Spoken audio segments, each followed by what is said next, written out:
Of course, part of what makes President Assad so dangerous right now is that he's desperate. And there's a frightening idea that he may have little to lose by deploying chemical weapons. World leaders have called for Assad to step down and have for a long time. And his people have been rebelling against him for a year and a half now.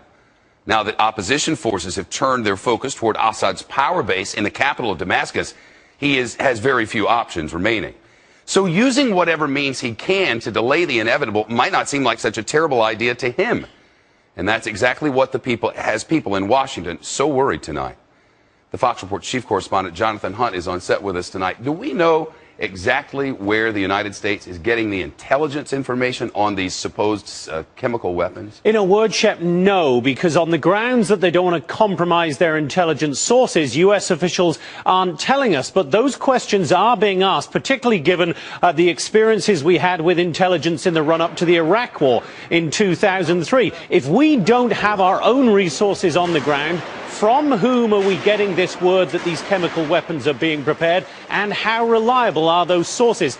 Defense Secretary Leon Panetta would not be drawn on that earlier today. Listen. Without commenting on the specific intelligence that we have with regards to these chemical weapons, I think there is no question that we remain very concerned. The intelligence that we have raises serious concerns that this is being considered.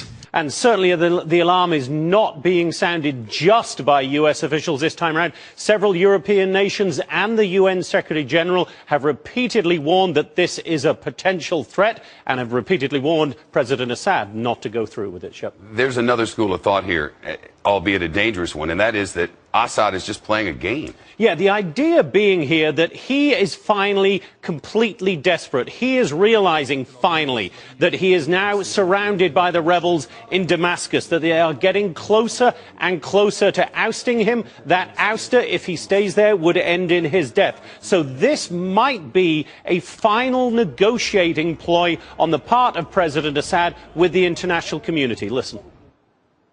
Another way to look at it, though, is he wants Russia and others to notice that he's taking this potentially suicidal step in the hopes of one last diplomatic solution that so far he's been against, but he may now see as his only hope.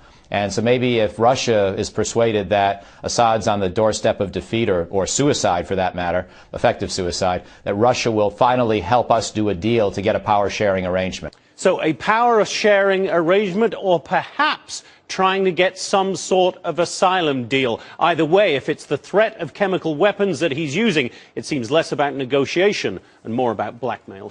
Jonathan Hunt, thanks very much.